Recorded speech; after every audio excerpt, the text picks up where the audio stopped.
Пад Асіповічамі загінулі вайскоўцы. Колькі беларусам каштуе прапаганда і праца КДБ. А таксама, якой са сваіх структураў Лукашенко пашырыў паўнамоцтвы. Пра гэта не толькі ў сённяшнім аб'ектыве. Я, Віталь Бабін, вітаю спадарства ў гэтую пятніцу і запрашаю на выданне па-беларуску без цэнзуры.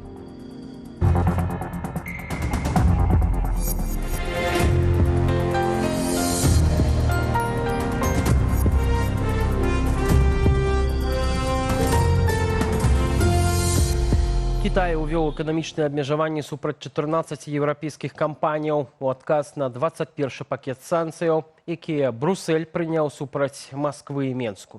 Пад еўрапейскія абмежаванні трапілі Мазырскі нафтаперапрацоўчы завод, еўрапейская трэйдынгавая кампанія, а таксама некалькі прадпрыемстваў, звязаных з беларускім вайскова-прамысловым комплексам.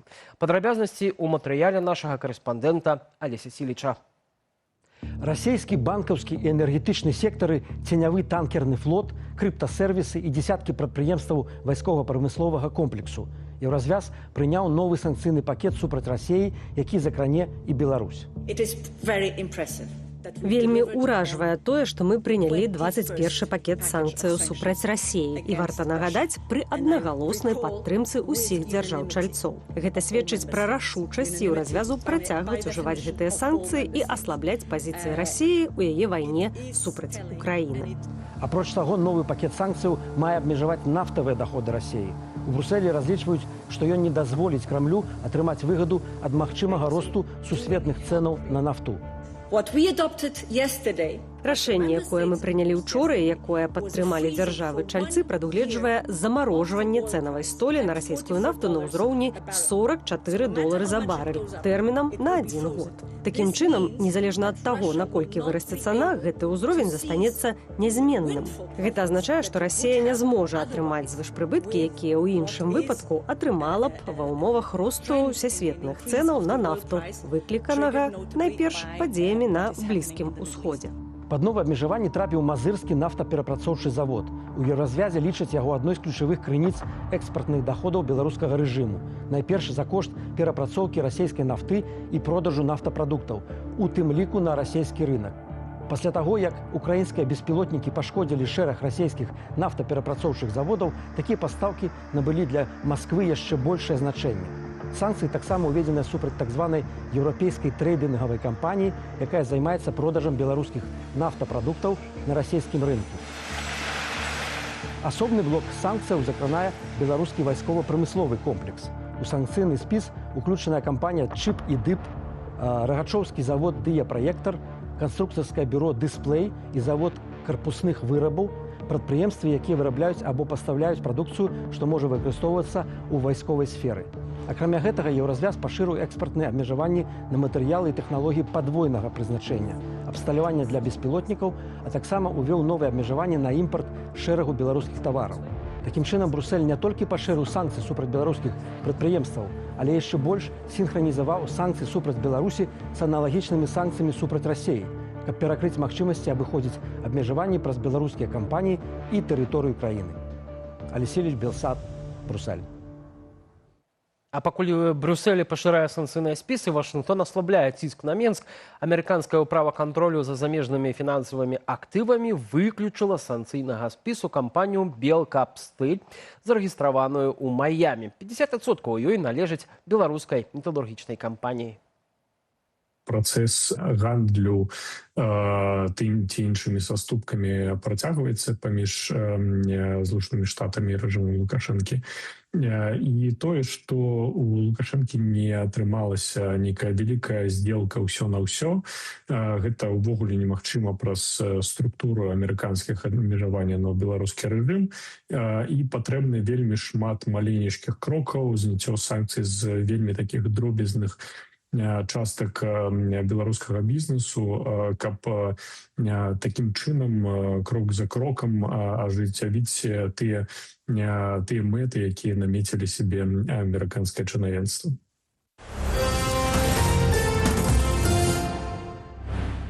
Двое вайскоўцаў загінулі ў выніку дарожна-транспартавага здарэння ў Асіповіцкім раёне. Гэта кантрактнік у званні малодшага сержанта і шэраговец тэрміновай службы. Яшчэ 14 пацярпелых шпіталізаваныя з траўмамі рознай ступені цяжкасці. Аварыя адбылася раніцай на ўскраіне Асіповічаў у кірунку Баранавічаў. Паводле папярэдняй версіі ДАІ, 20гадовы кіроўца вайсковага цяжкавіка МАЗ не даў рады з кіраваннем. Аўта перакулілася. Разбірацца ў здарэнні будуць адразу некалькі ведомстваў: Міністэрства абароны, Міністэрства ўнутраных справаў, следчы камітэт. Распачатая крымінальная справа. Беларуская МЗС заявила, што папярэдзіла Польшчу пра магчымы тэракт супраць дзяцей беларускай актывісткі. У Варшаве пацвердзілі, сігнал атрыманы, яго ўспрымаюць сур'ёзна, але галоўнае пытанне цяпер іншае. Навошта Менск вырашыў зрабіць такую інфармацыю публічнай, калі падобныя папярэджанні звычайна застаюцца паміж спецслужбамі, разбіраўся Алесь Залеўскі. Польскі бок быў праінфармаваны аб падрыхтоўцы на тэрыторыі Польшчы тэрарыстычнага акту. З такім гучным загалоўкам выйшла публікацыя на ўсіх платформах беларускага МЗС. Паводле Менску напад нібыта рыхтуе грамадзянін Беларусі, які нядаўна страціў у Польшчы права на дадатковую абарону і пражыванне. Цэлю тэракту, як сцвярджаюць беларускія ўлады, могуць стаць непаўналетнія дзеці беларускай актывісткі. У Варшаве падрабязнасцяў справы не раскрываюць. Аднак запэўніваю вас, што польскія службы ніколі не ігнаруюць ніводнага трывожнага сігналу і ставяцца да ўсёй інфармацыі аб патэнцыйных пагрозах з належнай сур'ёзнасцю і рашучасцю. Натуральна таксама, што ў такіх выпадках ніводная спецслужба ў свеце на гэтым этапе не паведамляе, ці робіць яна крокі і, калі так, то якія. Сам факт абмену такой інфармацыі паміж кампетэнтнымі органамі не выключэнне. Незвычайным выглядае іншае. Беларускі МЗС амаль адразу паведаміў пра гэта публічна, хоць звычайна падобных паведамленняў не агучваюць, пакуль не завершыцца праверкі і аператыўныя дзеянні. У Дэмсілах гэта ўспрынялі не як папярэджанне пра небяспеку, а як чарговую спробу Менску скампраметаваць беларускія палітычныя структуры на выгнанні. Нельга выключаць, што некалькі мэтаў пераследуецца КГБ і МЗС Беларусі. Зразумела, што гэта скаардынаваныя дзеянні МЗС і КГБ са згодаю Лукашэнкі перадусім даць фальшывы сігнал Польшы, што яны гатовы да супрацоўніцтва, пры тым, што нават у апошнія дні мы атрымалі ў адносінах да нашых родных і блізкаў, сяброў розных ініцыятыў дэмакратычных сіл у Беларусі спробы вярбоўкі з боку КГБ. Так што гэта ўжо поўная хлусня. І паверце, я паінфармаваў і ваеннага пракурора Варшавы пра гэты здарэнні. Другое, гэта гульня таксама і не выключаю ў бок Китая, бо Кітай сапраўды быў вельмі незадаволены паводзінамі Лукашэнкі. І сапраўды паведамленне МЗС з'явілася акурат перад сустрэчай міністра замежных справаў Беларусі Максіма Рыжанкова з ягоным кітайскім калегам Ван І на форуме ШОС. Наладжванне канструктыўных адносінаў Менску з заходнімі суседзямі – адна з умоваў развіцця дачыненняў паміж Беларусю і Кітаем. Наша краіна займае ключавое месца ў чыгуначнай дастаўцы тавараў з Паднябеснай у Еўразвяз. Летась, пасля закрыцця Польшчы мяжы з Беларусю, той жа Ван І нават быў вымушаны тушыць пажар эскалацыі паміж суседзямі. Цяпер, прынамсі медыйна, Менск паказаў Пекіну, што дбае пра адносіны з Варшавай. Пытанне толькі ў самой гісторыі з меркаваным тэрактам, колькі ёсць рэальнай небяспекі, а наколькі гэта проста нагода для такой інфармацыйнай спецаперацыі. Але Залеўскі, Белсат. Чорны дым над Санкт-Петербургам. ЗСУ атакавалі адразу 2 склады маркетплейсу Wildberries у гэтым расійскім горадзе. Пры сваёй службе кампаніі заявілі, што праца абодвух складаў часова прыпыненая. Апроч Санкт-Петербургу пад удар трапіў вялізны склад Wildberries у акупаваным Сімферополі. Паводле выдання The Kyiv Independent, за тыдзень гэта быў 5-й раз, калі ЗСУ нанеслі удар па складах расійскага інтэрнэт-рэтэйлера. Украінскія ўлады называюць склады Wildberries законнай вайсковай цэллю, бо на гэтых аб'ектах захоўваліся камплектуючыя для вытворчасці беспілотнікаў і навігацыйнага абсталявання.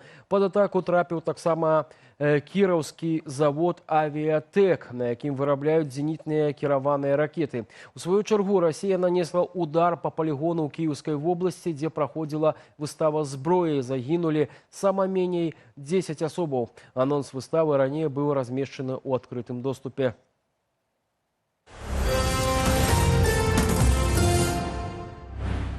Вяртаемся ў Беларусь. 7 гадамі калоніі Гарадзенскі абласны суд пакараў грамадскую актывістку Валянціну Навумову. Пра драконаўскі тэрмін паведамляе гарадзенская праваабарона. Менавіта столькі і патрабаваў пракурор. Жанчыну прызналі вінаватай паводле 9 артыкулаў крымінальнага кодексу, у тым ліку у садзейнічанні экстрэмісцкай дзейнасці і распальванні іншай сацыяльнай варажнечы. Паводле праваабаронцаў, раней Валянціна Навумова была сябрам партыі «Справядлівы свет». У 2017 годзе яе аштрафавалі па адміністрацыйнай справе за ўдзел у акцыі недармаедаў. Міністэрства інфармацыі, КДБ ды іншыя дзяржаўныя структуры істотна павялічылі выдаткі. Летась яны атрымалі ў некалькі разоў больш сродкаў, чым было запланавана. Сведчыць справаздача аб выкананні рэспубліканскага бюджэту за 2025 год. Яна апублікаваная на нацыянальным прававым інтэрнэт-партале. Гэтак выдаткі на Міністэрства інфармацыі выраслі ў 5 разоў. Большасць грошай скіравалі на фінансаванне дзяржаўных медыяў. Больш, чым планавалася, атрымалі таксама КДБ, апарат упаўнаважанага па справах рэлігіяў і нацыянальнасцяў, Міністэрства прамысловасці, аператыўна-аналітычны цэнтр пры Лукашэнку і іншыя структуры. Тым часам камітэт дзяржаўнага кантролю атрымлівае большыя паўнамоцтвы. Падпісаны Лукашэнкам закон дазваляе ведамству шырэй выкарыстоўваць дзяржаўныя базы дадзеных, мець доступ да банкаўскай інфармацыі і персанальных звестак. Узмацняецца таксама роля органаў фінансавых расследаванняў у справах, звязаных з так званым экстрэмізмам. Тэму працягне Ірына Драфійчук.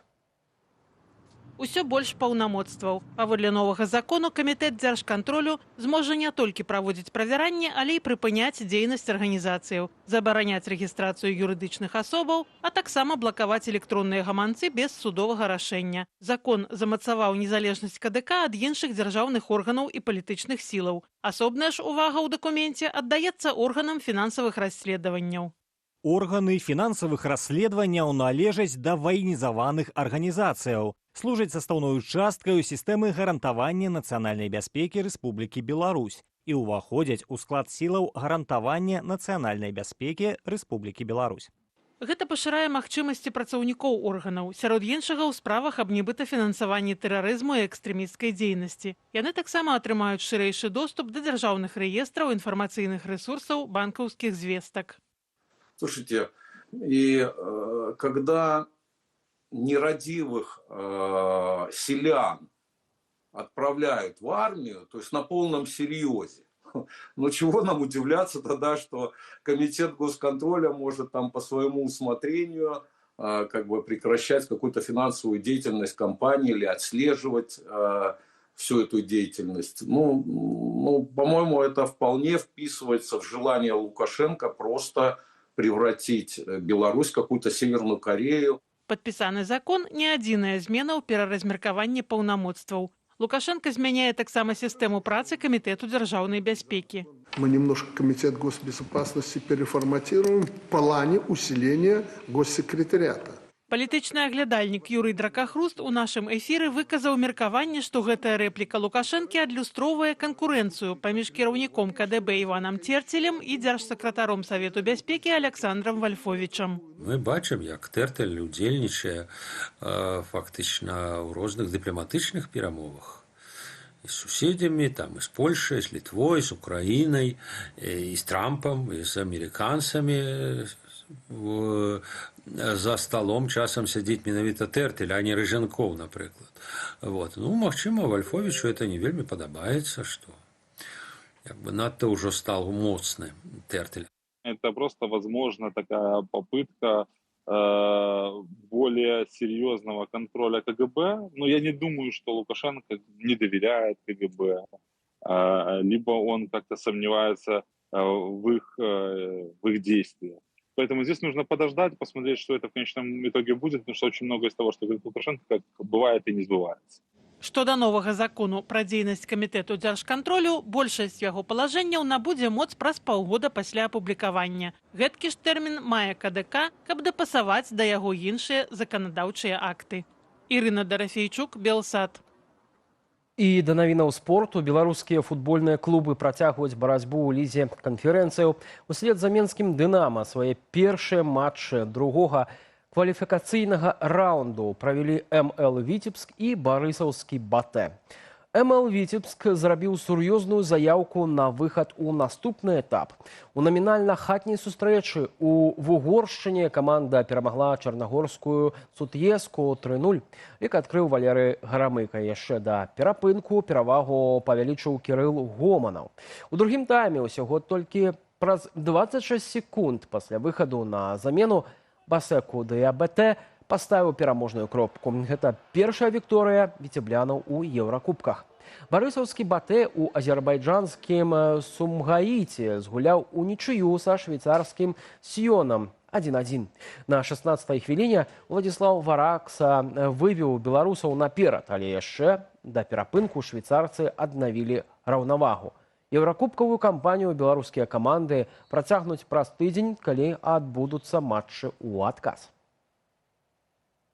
На Браслаўскіх азёрах стартаваў адзін з найбуйнейшых музычных фестываляў краіны «Віва Браслаў». Што чакае наведнікаў і чаму многія з патэнцыйных гледачоў перад фэстам пачалі здаваць квіткі, ведае Андрэй Сульжыц. «Віва Браслаў» распальвае жарсці не толькі на танцполе, але і ў беларускім сегменце трэц. Тэмай абмеркаванняў напярэдадні адкрыцця стаў спіс выступоўцаў. Дзіма Білан, МОД, Ваня Дзмітрыенка, гурт «Комната культуры» і іншыя. У сетцы нават масава з'явіліся аб'явы пра перапродаж квіткоў, а карыстальнікі тлумачаць прычыны. Прычына адна – склад артыстаў нулявы, і іх сталася ў 2 разы менш, а квіток значна даражэйшы. За дзень да імпрэзы на сайце яшчэ поўна квіткоў. Паверце, такога пару гадоў дакладна не было. Усё змяталі адразу ж, як толькі яны паступалі ў продаж. Аднак пазіцыі ўсё прапала, падзялялі далёка не ўсе. Частка гасцей лічыць крытыку перабольшанай. Па-мойму, найбольш топавы лайн-ап за апошнія гады. Ці мяркуеце, што гурт «Брава» летась проста вау былі, і ўсе на іх хацелі? Дык ужо даўно былі вядомыя артысты. Як гэта звязана? Калі квіткі купляліся, ужо быў спіс артыстаў. Урэшце, склад артыстаў сёння не толькі густ арганізатараў, але і жорсткія цэнзурныя рамкі. Атрымаць дазвол на выступ могуць далёка не ўсе. Не секрет, что там тыя ж самыя, не ведаю, умоўна петля пристрасця, альбо крамбомболь, альбо хтосьці яшчэ да іх не даедуць па аб'ектыўных прычынах. І таму яны проста шукаюць выйсці, якім чынам можна будзе сфарміраваць гэты самы лайн-ап для таго, каб прыцягнуць яшчэ людзей. Фестываль «Віва Браслаў» праходзіць 13-й раз. Сёлетняму фэсту праблемаў дадало і надвор'е. У першы дзень фестывалю прайшоў дождж з навальніцаю. Мірыцца з залітым намётавым мястэчкам і гразёю вакол сцэнаў захоча не кожны. Усе асноўныя выступоўцы на фестывалі з Расіі. Што ж рабіць тым, хто хоча спажываць беларускую культуру? У Беларусі працягваюць працаваць некаторыя тэатры, да прыкладу. Працягваюць некаторыя, няхай больш лакальныя, такія камерныя, лямпавыя канцэрты, але яны адбываюцца. І вось сачыць за гэтымі падзеямі таксама вельмі і вельмі важна. Нягледзячы на супярэчнасці, «Віва Браслаў» афіцыйна адкрыты. За што любіць «Віва Браслаў»? За атмосферу. Движуха раз. Не, движуха раз. Андрэй Сульжыц, Белсад. Ападкі сёння не толькі на Браслаўскіх азёрах. У другой палове дня моцная залева з градам абрынулася на Менск. Без каментара.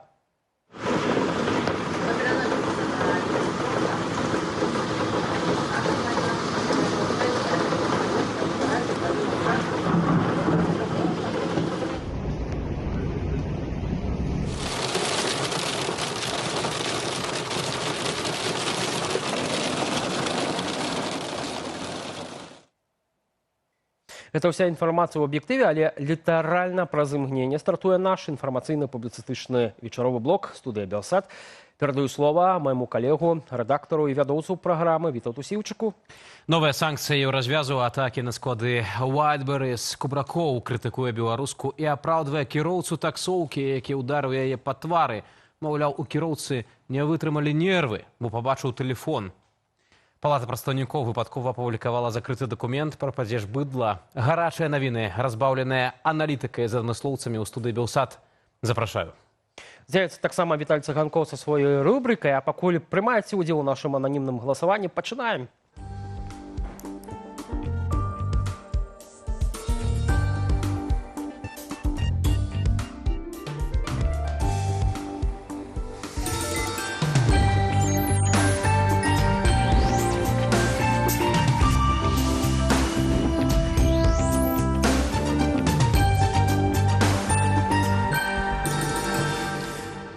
Спадарства, працуем мы ў жывым эфіры. Вітаў Сівчык, Віталь Бабін, гэта студыя Белсат. Сёння пытаемся ў вас, ці закранулі вас атакі па складах Wildberries. Зрэшты, сёння гараць такія склады ў Санкт-Петербурзе, у паўночнай сталіцы Расіі.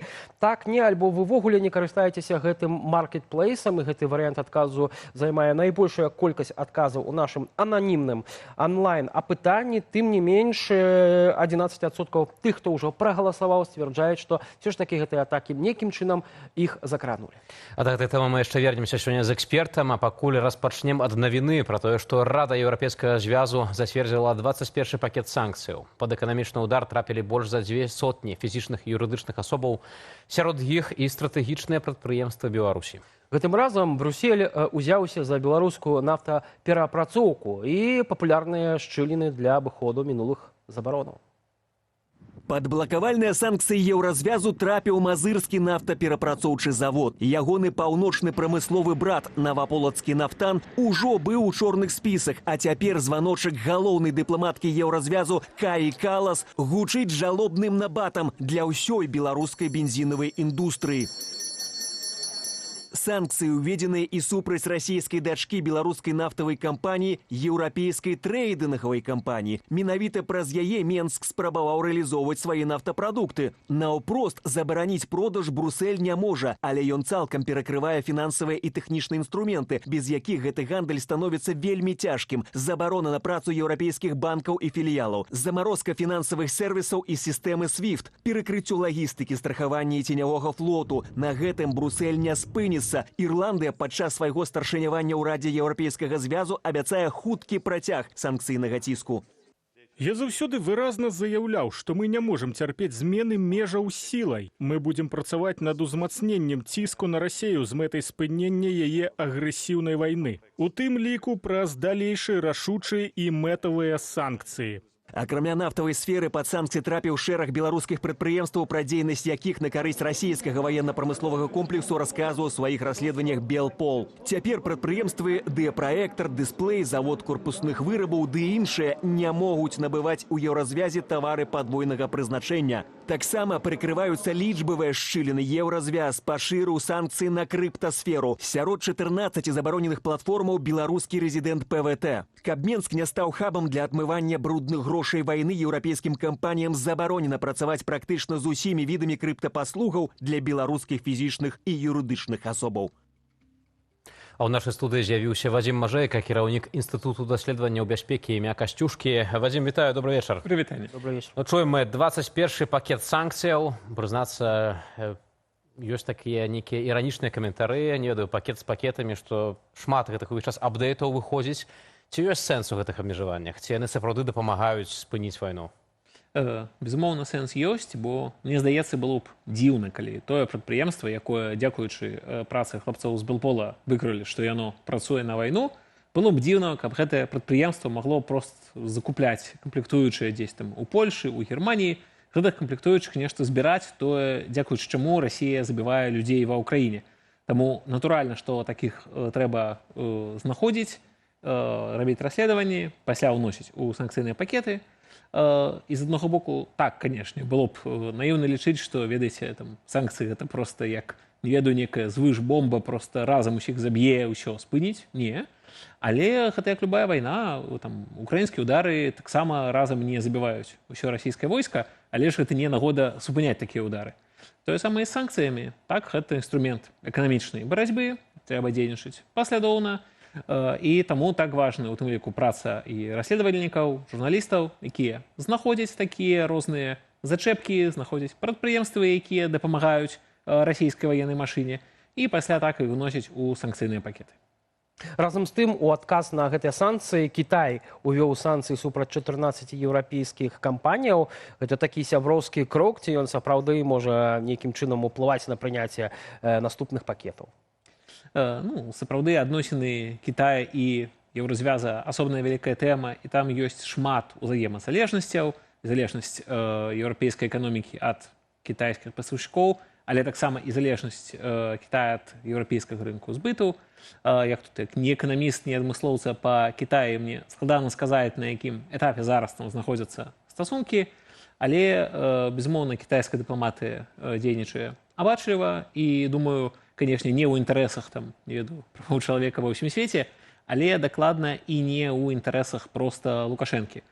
Можна зрабіць нейкі пэўны крок, але ясна, што еўрапейска-кітайскі гандаль і шырэй эканамічная супраца яна залежыць ад вялікай колькасці фактараў, і адносіны з Беларусю і дзейнасць беларускіх прадпрыемстваў тут, мякка кажучы, не першы фактар.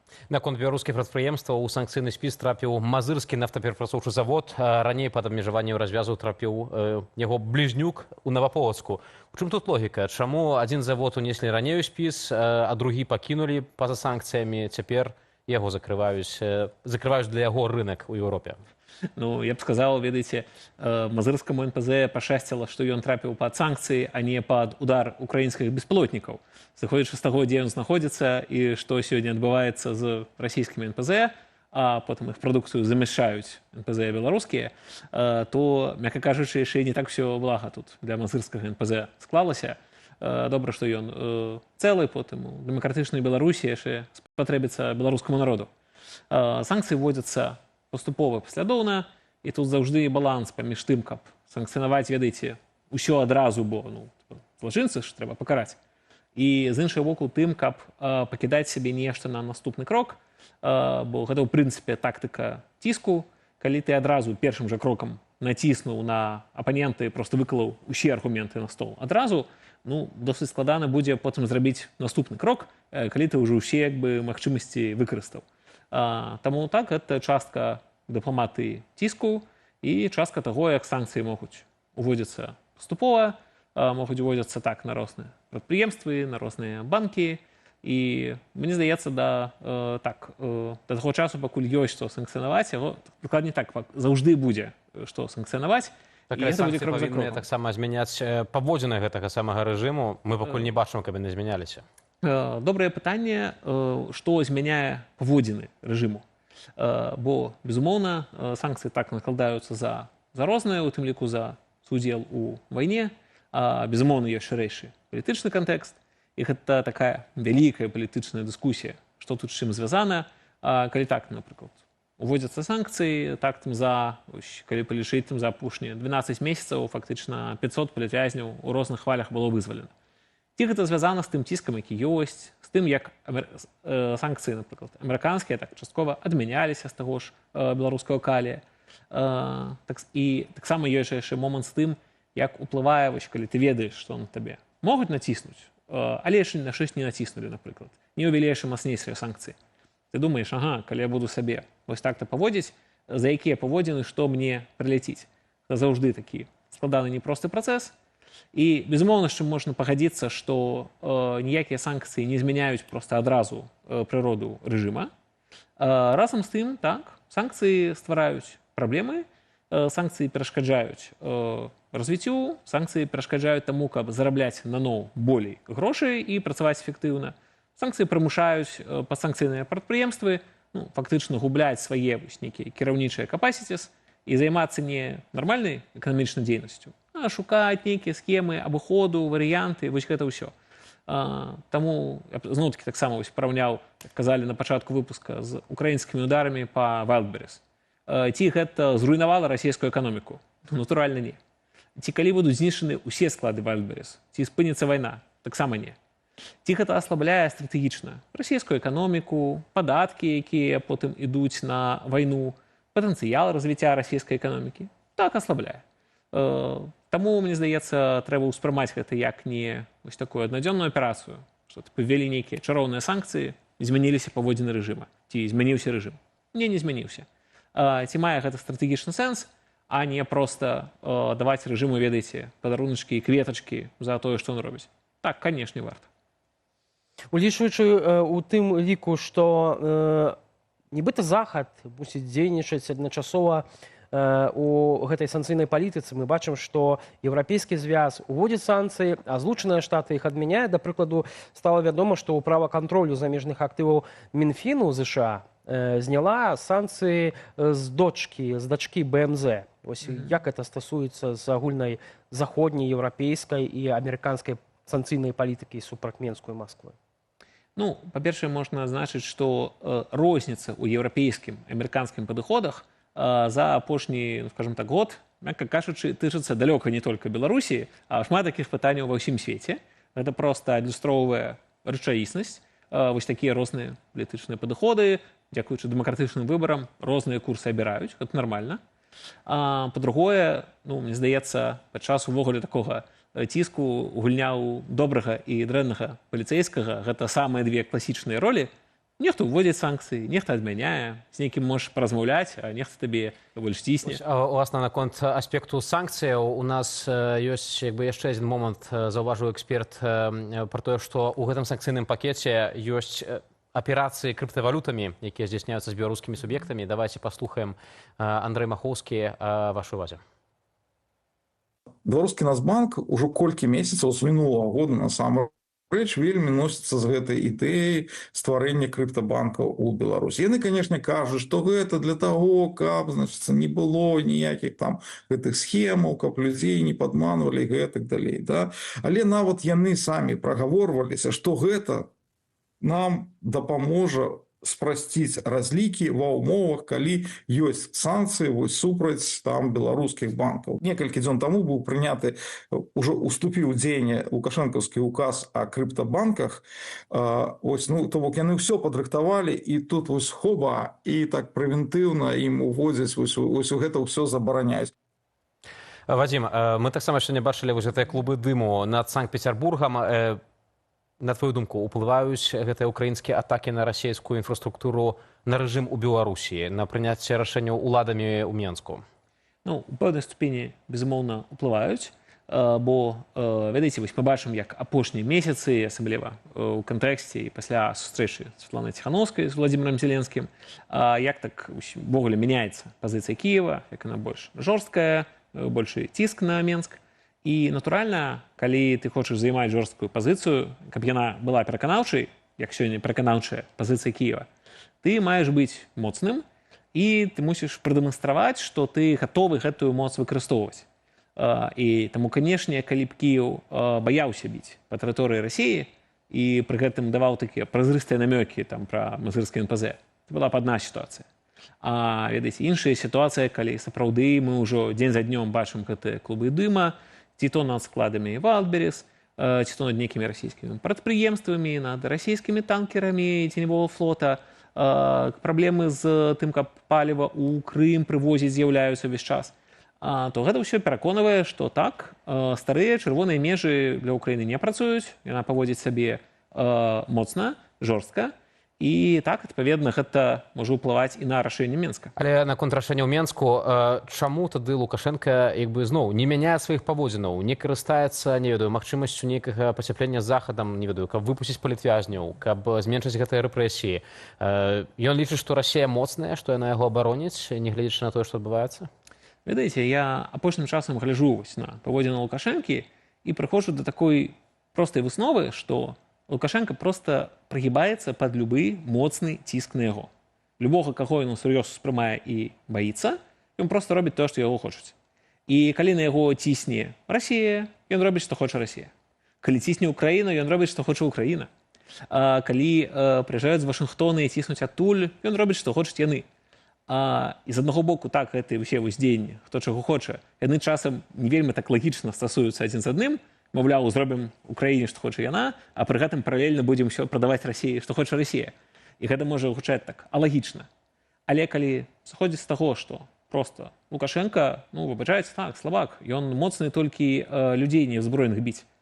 Калі ён адчувае ціск, рэальны ціск ад тых, хто можа, потым і дым пойдзе са складу Вайлдберріс, тады Лукашенко так робіць, што ад яго патрабуюць. Адносна біцця людзей у нас ёсць таксама яшчэ адзін караценькі каментар. У сеціве гучную гісторыю набрала відэа, дзе беларуска скардзіцца на замежніка, кіроўцу таксі, дарэчы, Вайлдберріс карпорацыі. Беларуска сцвярджае, што папрасіла сцішыць музыку, а ў адказ кіроўца ударыў яе па твары. І справу пракаментаваў міністр унутраных спраў Іван Кубракоў. Ён стаў у абарону кіроўцы, маўляў, дзяўчына здымала яго на тэлефон, і яго папросту не вытрымалі нервы. Давайте паслухаем. Появилась в сети информация, где девушка, вытирая слезы, рассказывает о том, что они с подругой ехали в такси, попросили таксиста, который является иностранным гражданином, сделать музыку потише. В ответ он нанес ей удар ладонью по щеке. ГУВД Мингорисполкома мгновенно отреагировала, установили данного гражданина. Действительно, иностранный гражданин, который приехал в нашу страну, является студентом одного из вузов. Парень, который хочет учиться, хочет заработать копейку и, естественно, подрабатывает в такси. Начали разбираться. Парень сразу раскаялся. Говорит, девушка представилась сразу же блогершей. Вместо того, чтобы позвонить в милицию по 102, либо молодежь сейчас любит все через интернет, либо сообщить в наш чат-бот «Мы всегда рядом». Но этого не было сделано. Но чтобы поймать хайп, все это выбросили в интернет. Видно, не выдержали нервы, ударил рукой, хотел выбить телефон. Оступился человек. Если он осознал, если он раскаялся, нужно ему дать шанс. Вадим, на твой погляд, чому все ж таки міністр Кубраков став на бок ось кіроўцы у этой ситуации? Конечно, в этой ситуации судить треба не по тым, хто тут здымаў на телефон, а хто раскаивается, а по тым, хто фізычна каго ударыў па твары, хто ударыў, той і вінаваты. Тут не трэба для гэтага быць вялікім міліцыянты самыя любяць дзяўчат біць па твары. Абсолютно. И тут, конечно, выглядае просто некая такая, не ведаю, з одного боку некая мужицкая солидарность, безумоўна, слушна алергія на публічнасць. Беларускія міліцыянты баяцца, калі іх здымаюць на камеру. Хоць калі ты нічога дрэннага не робіш, вось, калі ласка, здымае мяне камера і няма ніякай праблемы, бо я закон не парушаю. А беларускія міліцыянты добра ведаюць, як это страшна, калі ты парушаеш закон, а тебе на камеру здымаюць і баяцца, потым за гэта прыйдзе пакаранне. Ну і, конечно, як кажуць, last but not least, ёсць фактор таго, што это не проста кіроўца таксі, не проста замежнік, а замежны студэнт. Замежныя студэнты для Беларусі гэта просто святая карова, золотая курыца, які вось такі гібрид каровы з курыцай. Таму важнейшы за беларусаў. Абсолютно, бо яны прыносяць валюту, плацяць яе за навучанне. І, канешне, жахліва, што міністр абараняе не уласна грамадзян Беларусі, не тых, хто стаў ахвярай гвалта, а сам абараняе гвалтаўнікоў. Ну, але такі самы гвалтаўнік. Прырода гэтага рэжыму. Вадзім, дзякуй вялікі. Тут ставім кропку. Вадзім Мажэйка, кіраўнік Інстытуту даследаванняў бяспекі імя Касцюшкі, быў госцем студыі Белсат. Наступная тэма. Палата прадстаўнікоў выпадкова апублічыла інфармацыю пра катастрафічны падзеж жывёлы ў сельскіх гаспадарках Беларусі. В афіцыйным тэлеграм-канале Палаты прадстаўнікоў памылкова размесцілі документ, дзе паведамляецца пра падзеж буйной рагатай жывёлы і птушкі ў сельскіх гаспадарках Віцебскай вобласці. Десятки тысяч короваў и миллионы птушек. Паводле ўнутранай статыстыкі толькі за 6 месяцаў 2026 года у Беларусі пала амаль 77 тысячаў галоваў буйной рагатай жывёлы. Гэта на 2500 больш, чым за аналагічны перыяд мінулага года. Найгоршая сітуацыя ў Гомельскай і Магілёўскай вобласцях. У Витебской области катастрофичные лічбы птушиной смяротнасці. За паўгода памерла 2 мільёны. Гэта пры тым, што небяспечных эпідэміяў сёлета не рэгістравалі, прынамсі афіцыйна. Яшчэ одна жудасная схема ў дакуменце утылізацыя жывёлы на мясакамбінатах. Замест таго, каб фіксаваць смерць каровы на ферме, жывёлу ў агоніі тэрмінова вязуць на перапрацоўку, каб штучна занізіць статыстыку смяротнасці. У нас з'явіўся ў студыі Зміцер Лупач, былы аграном, журналіст Нехта. Спадар Зміцер, добрый вечар. Добрый вечар. Чаму так адбываецца? Чаму мы бачым, што столькі Лукашенко прыкладае намаганняў, на камеру па кароўніках ходзіць, а статыстыка паказвае ўсё больш і больш быдла памірае? Ну, тут няма нічого дзіўна, таму што працаваць там няма каму. І тыя самі работнікі, якія працуюць, яны, это збольша такі низкий социальный элемент, як сказать, такие, там, чи були чи пенсіонери, чи які люди, які зловживають алкоголем, і яких уже нічим не застрашиш, хоч там Лукашенко каже, що треба на збори, гэтым людям уже нічого не страшно, і тому, нічого з ними не зробиш. І можна, колькі хочеш, відправляти туди тих перевіральщиків і перевіральщиків, але це, як бачимо, нічого не дає. Тут яшчэ яны прапаноўваюць накіроўваць у гэтыя праблемныя калгасы мабільныя групы з вопытных ветэрынараў, зоотэхнікаў. Ці гэтыя спецыялісты могуць выратаваць сітуацыю, спадар Зміцер? Я думаю, што таксама не. Тым больш, тыя мабільныя групы, яны будуць працаваць это, я так разумею, з горада. Гэтыя людзі ведаюць, што субота, нядзеля трэба быць выходны ў іх. А рабочий дзень там з 8 до 5 і ўсё, а сельская гаспадарка это ж не Працуе інакш. Ну, працуе інакш і ведаю, што як калгасныя ветэрынары іх могуць і вечарам падняць, і рана, і ў выходны дзень. Ну, і мне здаецца, і зараз і у самих кіраўнікоў, што пры Лукашэнку штораз менш самастойнасці.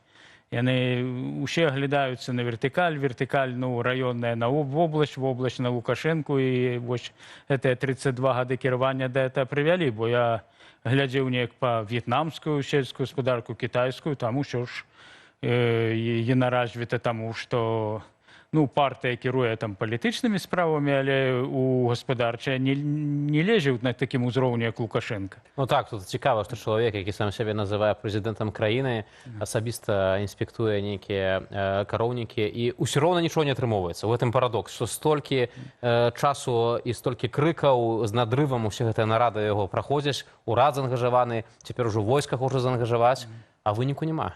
Ну, няма. Я памятаю, я ж у маладыя гады яшчэ працаваў пры Савецкім Саюзе, потым яшчэ некалькі гадоў пры Лукашэнку, ну, але яшчэ такой вертыкалі не было. А не было тады вось у вашыя часы за вашай працай такога падзежу, вось як мы зараз назіраем, у такой колькасці?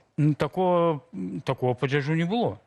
І, ну, зараз, то, наколькі я ведаю, новыя тэхналогіі, яны пачалі маложіва это забіраць, потым яго марожаць, і потым размаражваюць, даюць каровам. Ну, можа, это на захадзе, дзе і добрая тэхналогія, але это ж на захадзе, дзе прыватная гаспадарка. А ў нас, вядома, это, ну, не будзе выконвацца. Бо гэта ўсё таксама глыбінная загана калгаснай сістэмы, дзе няма гаспадара, і ўсім пляваць на вынікі працы. Так, і зараз, ну, як я казаў, у кіраўнікоў няма самастойнасці і цяжка знайсці, ну, такого чалавека, які пагадзіцца працаваць на гэтых умовах. Это цяжкая праца. Ну, і ведаю, такі выпадак недаўна быў, што, ну, знайшлі нармальна хлопцы, які пачаў кіраваць, і нават збіраліся яго вышэй па службе. Ну, і потым у тэлефоне яго штосьці знайшлі, яго не толькі не вышэй, а наогул звольнілі з калгаса. А, што экстрэміст? Што экстрэміст. Маўляў, ну, то есть улада мала того, што не хапае кадраў, но яна яшчэ і баіцца вось гэтай нелаяльнасці больш, чым это дэфіцыту кадраў. Спадар Зміцер, яшчэ вось аўтары гэтага дакументу адзначаюць, што і не хочуць ісці вучыцца ў сельскагаспадарчую акадэмію нашы студэнты. У 27-м годзе, напэўна, ввогуле правал нават на мэтавыя нейкія скіраванні. Што з гэтым рабіць? І ввогуле это можна неяк прывабіць людзей вось ісці на гэтыя спецыяльнасці? Ну, прывабіць, толькі змяніць умовы, бо маладыя ж людзі, яны не дурныя, яны бачаць, што адбываецца, і бачаць, што трэба будзе адпрацоўваць, і якія умовы, там няма зарплаты, няма умоў сацыяльных, і таму яны любымі сродкамі стараюцца паступіць куды інакш. А вось гэты рэцэпт Лукашэнкаў, каб завесці сюды працаўнікоў на вёску з Узбекістану, з Пакістану, што, правда, з узбекамі, бачым, затармажваецца гэты праект, таму што узбекі абурыліся умовамі працы і заробкамі. Ці гэта спрацуе? Гэта дапаможа, ўратуе беларускую вёску? Мне здаецца, што это не ўратуе, таму што яны ж, ну, улада не для таго не плаціць сваім людзям, што не хоча плаціць, проста эканамічна, ну, яно невыгаднае, ну, больш нельга заплаціць. А тут атрымоўваецца, што яны будуць вязці людзей, і ім плаціць больш, ну, але ж яны не заробяць на гэтыя грошы. Ну, з узбекамі тут прайшло апошняе, таму што это ў мэтах прапаганды 255 чалавек на вобласць яны забяспечаць. Я ж недаўна на днях размаўляў тут з знаёмым з аднаго з раёнаў, і ён казаў, што нават супрацоўнікі райвыканкама сваімі грашамі там складаліся, каб купіць посуд этим узбекам, усё, ну, таму што такую паказуху зрабіць. Ну, тым больш, магчыма было так, што Лукашенко дамовіўся там з сваім кіраўніком, і тыя ж узбекі казалі, што ім за 2 дні паведамілі, іх прывязлі, а тут іх ніхто не падрыхтаваўся і не чакаў. І таксама это было ўсё ў такім аўральным рэжыме рабілася. Ну, але я думаю, што больш іх не паедзе, бо... Мы бачылі, што нават ужо узурпатар разлаваўся на узбекаў, што, маўляў, ах, вы хацелі высокія заробкі, тады едзьце ў Расею. Ну, што ж, абсурд нашага, на жаль, жыцця. Спадар Зміцер, дзякую вялікі, што далучыліся, распавялі такія цікавосткі, інсайды, так бы мовіць, сельскай гаспадаркі ў Беларусі. Зміцер Лупач, аграном, журналіст, нехта быў у эфіры нашай студыі. А тут у працяг тэмы пра запужванне працаўнікоў сельскай гаспадаркі нам расказаў Мікалай Лысянкоў. Давайте паслухаем. Тюрьмой можно пугать, да расстрелами. Вплоть до расстрела все равно будут воровать. Потому что это ничего.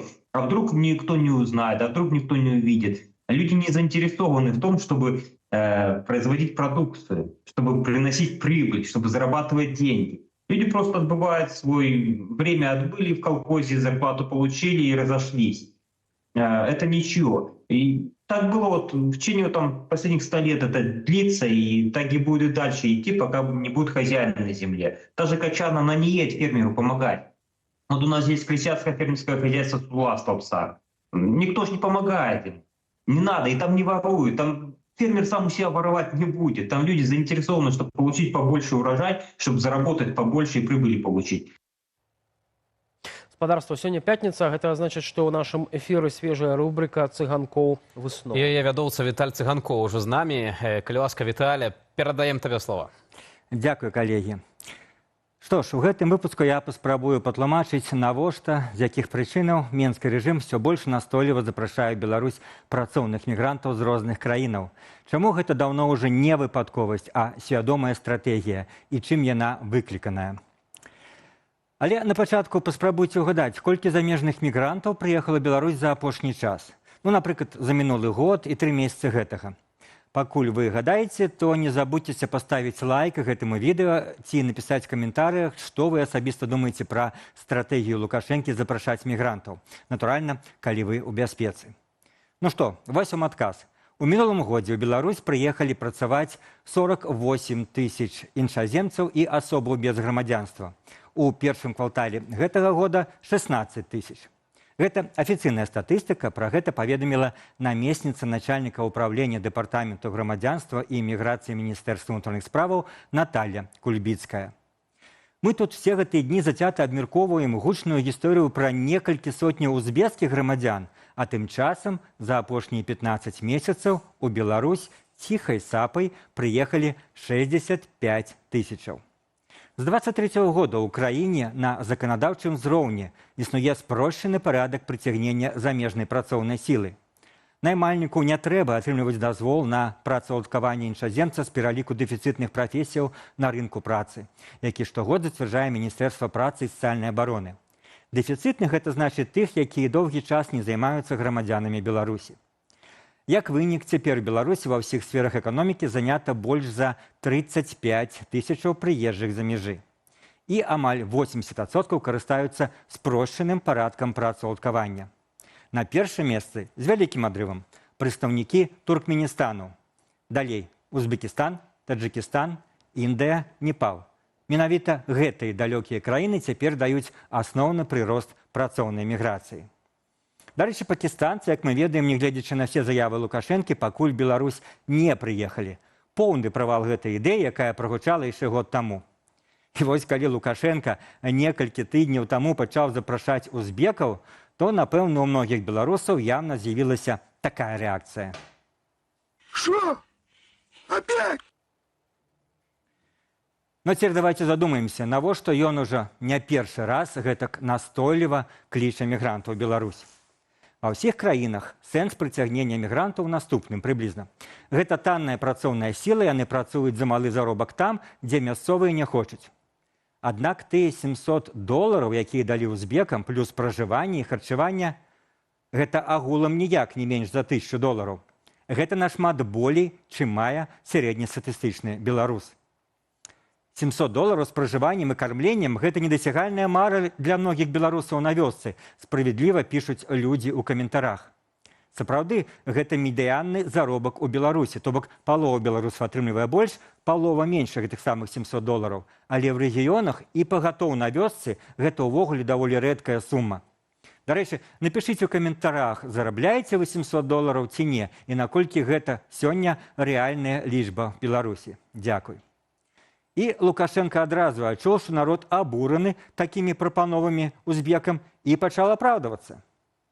И если кто-то сюда готов приехать для того, чтобы получить большущие деньги, $5000 или еще что-то, тогда лучше в Россию. Там зарплата значительно выше. И они там могут устроиться и на нефтепромыслы, и еще на какие-то направлениях где-то работать и получить большущую зарплату. Як бачым, Лукашенко пачал актыўна пераконваць, што ніхто узбекам вялікіх грошай не дасць.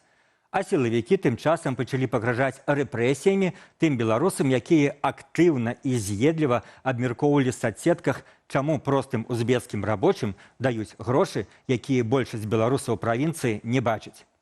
І, дарэчы, беларусаў турбуюць не толькі эканамічная несправядлівасць і занадта спрыяльнае стаўленне ўладаў да мігрантаў, але людзі занепакоеныя тым, што мігранты з усходніх краінаў маюць іншую культуру, іншае стаўленне да рэлігіі, да жанчынаў.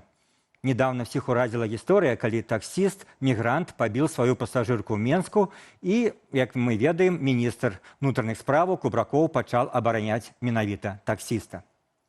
І тут мы падступаемся да адказу на тое галоўнае пытанне, якое задал на пачатку праграмы. Навошта ўлады Беларусі так актыўна запрашаюць мігрантаў, калі гэта эканамічна фактычна невыгадна? Па-першае, ўлады спрабуюць любым коштам закрыць востры дэфіцыт рабочых рук. З Беларусі пасля 2020 года выехалі сотні тысяч адукаваных працаздольных людзей. І гэта на фоне дэмаграфічнай катастрофы. Апошнія 3 гады даходы беларусаў растуць, а рентабельнасць прадпрыемстваў падае. В асноўным таму, што і дзяржаўныя, і прыватныя прадпрыемствы вымушаны плаціць ўсё больш тым, хто застаўся в Беларусі. Таму нават не такая танная працоўная сіла з Узбекістану для ўладаў лепш, чым нічога, чым пустыя працоўныя месцы. Па-другое, запрашэннем Беларусь Лукашенко кожны раз спрабуе зрабіць прыемнае кіраўнікам азіяцкіх краінаў падчас сваіх перамоваў. І дзеля спрыяльных палітычных адносінаў з гэтымі дзяржавамі, і яму не важна, наколькі гэта рэалістычна. Пакістанцаў, як памятаем, зваў 150 000, за год даехала 200 чалавек. Ну а потым прыходзіцца выконваць свае абяцанні, як зараз перед узбекамі, нават насуперак эканамічным рэаліям. А то яны пакрыўдзяцца і паскардзяцца, як гэта зрабілі узбекі. І, дарэчы, паспрабуем уявіць, а што б сёння было б з нейкай групай беларусаў, якая публічна запатрабавала б справядлівых умоваў працы і падвышэння заробку. Відавочна, на іх абрынуліся б рэпрэсіі в той ці іншай форме. А вот узбекам улада адразу пайшла насустрач. Але, напэўна, самае галоўнае вось у чым. Лукашенко ўжо некалькі год займаецца сапраўдным замяшчэннем чалавечага капіталу ў Беларусі. Всё больш настойліва запрашае ў краіну працоўных мігрантаў. Гэта ўжо можна назваць зацверджанай дзяржаўнай стратэгіяй, якая ажыццяўляецца намаганнямі ўсёй дзяржаўнай машыны. Яны вырашылі нават не спрабаваць вярнуць тыя сотні тысяч беларусаў, якія з'ехалі пасля 2020 года, а замест гэтага запрашаць мігрантаў. Мігранты ідэальна пасуюць для існай сістэмы. Яны не схільныя ўдзельнічаць у грамадскім палітычным жыцці. У іх галоўная мэта – зарабіць грошы. Для аўтарытарнай дзяржавы гэта даволі камфортная катэгорыя насельніцтва. Не патрабуюць палітычных правоў, не ўдзельнічаюць у выбарах, баяцца ўлады. Таму галоўны сэнс цяперашняй міграцыйнай палітыкі – кансервацыя існай эканамічнай ды і палітычнай мадэлі. Бо ва ўмовах дэмаграфічнай ямы і недахопу мясцовай працоўнай сілы ва ўлады застаюцца 2 варыянты. Альбо ствараць спрыяльныя палітычныя інвестыцыйныя ўмовы для вяртання тых беларусаў, якія з'ехалі, а гэта значыць тым ліку адмовіцца ад рэпрэсіяў, альбо запрашаць мігрантаў. У нас няма сумневаў, што ўлада выбірае менавіта другі шлях. Такая ў мяне на сёння не надта аптымістычная выснова Цыганкова. А якія высновы ў вас? Пішыце ў каментарах, а таксама давайце свае тэмы для наступного выпуску. Заставайцеся з Белсатам. Спадарства, цяпер наша рубрика «Агляд рэгіёнаў». У Бабруйску абвалілася сцяна і асноўная частка даху найстарэйшага будынку ў горадзе. Езуіцкі касцёл, што стагоддзямі заставаўся архітэктурным скарбам гораду, цяпер папросту развальваецца на вачах мясцовых жыхароў. На культурную катастрофу звярнуў увагу тэлеграм-канал «Спадчына». помнік архітэктуры, які афіцыйна ўнесены ў спіс гісторыка-культурных каштоўнасцяў, пустуе з пачатку нулявых, а яго фізічная дэградацыя пачалася пасля 2 моцных пажараў. Мураваную святыню ў стылі барока узвялі у 18 стагоддзі паводле праекту знакамітага віленскага архітэктара Тамаша Жаброўскага. У савецкі час гістарычны будынак выкарыстоўваўся як вайсковая турма. На жаль, цяпер прыгажосць касцёлу можна ацаніць толькі з дапамогай штучнага інтэлекту. Хацелася б, каб менавіта такія аб'екты больш адбудоўваліся ў Беларусі, але на што не шкадуюць грошы, дык гэта на чарговыя помнікі, прысвечаныя Другой сусветнай вайне, што, праўда, у такім, вядома, у ідэалагічным савецкім выданні. Сродкаў мясцовых уладаў заўжды на гэта хапае. Новыя аб'екты з'яўляюцца літаральна перад кожнай памятнай датай. Да прыкладу, у Каменцы вырашылі пайсці яшчэ далей і зладзілі гульнявую акупацыю гораду. Рэканструкцыю прысвяцілі гадавіне вызвалення населенага пункту ў 1944 годзе. Крыкі, гвалт і нібыта жыўцом спаленыя ў хляве людзі шакавалі нават дарослых, што разам з дзецьмі былі сведкамі ідэалагічнай імпрэзы.